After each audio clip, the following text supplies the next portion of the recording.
एक प्रयोग के सफल होने के संयोग उसके असफल होने के संयोग से 2 गुना है।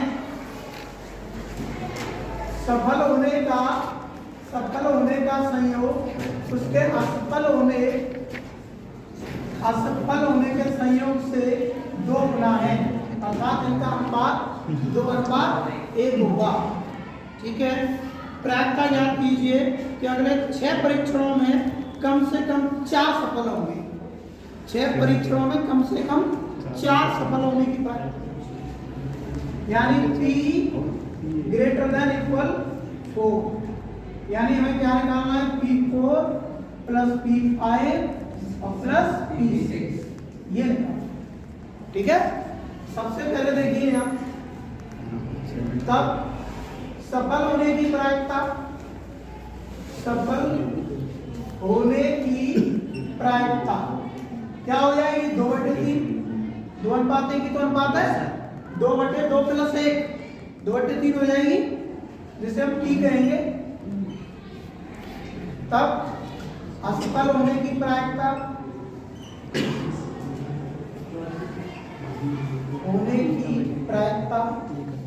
Q ये 1/3। क्या पूछा है, कम से कम 4 बार सफल होने की प्रायिकता, कम से कम 4 बार परीक्षण के सफल होने की प्रायिकता कितने में से, 6 में से। ठीक है, 6 में से 4 बार।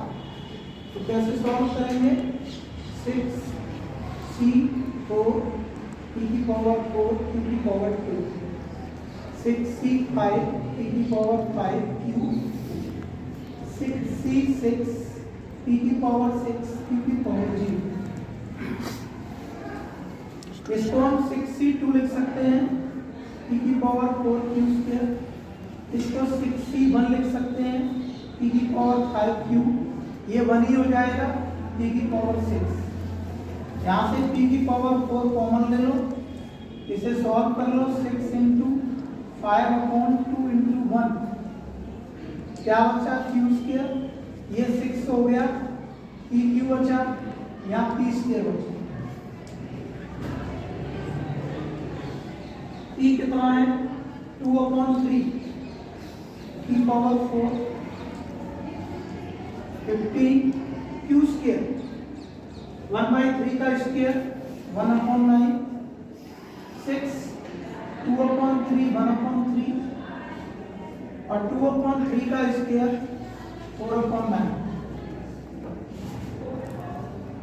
2/3 की पावर 4 9 इसका एलसीएम आएगा 15 + 12 + 4 ऐड कर दीजिए इसको, ये हो जाएगा 2⁴ 60 81, तो ये हो गया तुम्हारा 31/9।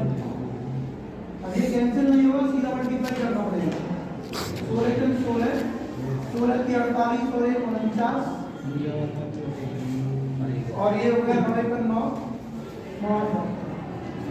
हो सकता है यही आंसर और 2/3 की पावर 4 31/9 जो नंबर 10 है।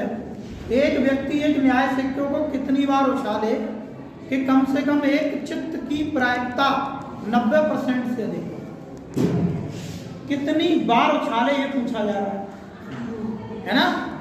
हम चाहते 20 बार उछाले कि 15 बार उछाले, और उसमें से कम से कम एक चित्त प्राप्त, कम से कम एक बार कम से कम एक चित्त की प्रायिकता 90% से अधिक हो। तो लिखेंगे कि माना सिक्के को n बार उछाला जाए, माना सिक्के को n बार उछाला जाए। एक व्यक्ति एक न्याय सिक्के को कितनी बार उछाले, कम से कम एक चित्त की प्रायिकता 90% से अधिक, चित्त की प्रायिकता, तो यहाँ सफलता क्या है? सफलता है यहाँ चित्त आना। सफलता क्या है? चित्त आना। इसलिए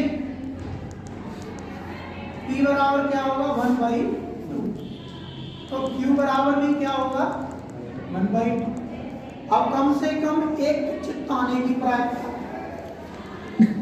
कम से कम एक चित्त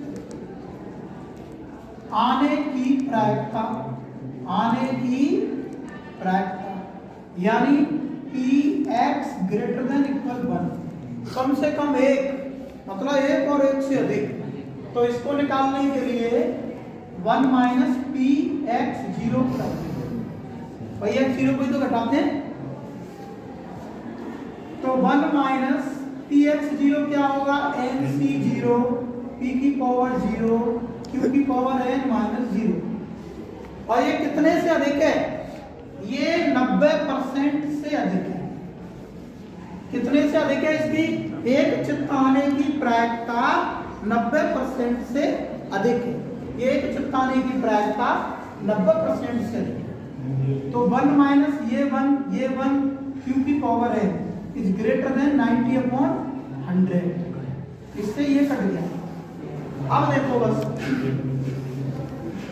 q क्या है? 1/2 की पावर है इज ग्रेटर देन 9/100।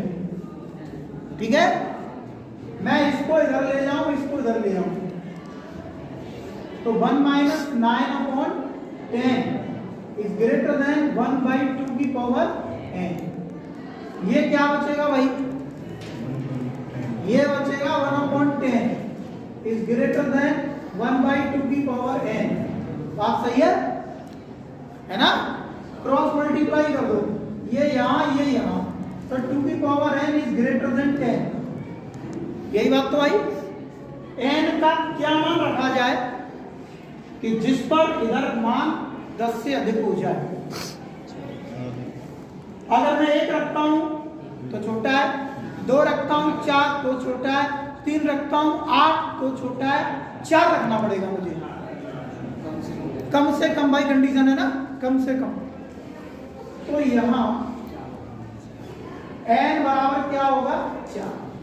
n बराबर 4 पे, वो तो आगे तो बहुतों पे अधिक होगा, 5 6, लेकिन कम से कम मिनिमम तो 4 होगा ना। तो आंसर क्या आएगा? कम से कम 4 में से एक बार उठा, जी हाँ, क्योंकि यहाँ पर n बराबर 1 पर ये मान आएगा 2 इज ग्रेटर देन 10, जो कि ऐसा नहीं हो सकता। n बराबर 2 पर ये आएगा 4 इज ग्रेटर देन 10, ये भी नहीं हो सकता। n बराबर 3 पर 8 आएगा ग्रेटर देन 10, ये भी नहीं हो सकता। n बराबर 4 पर क्या आएगा? 16 इज ग्रेटर देन 10, ये हो सकता है। इसलिए n इक्वल टू क्या लेना पड़ेगा? 4।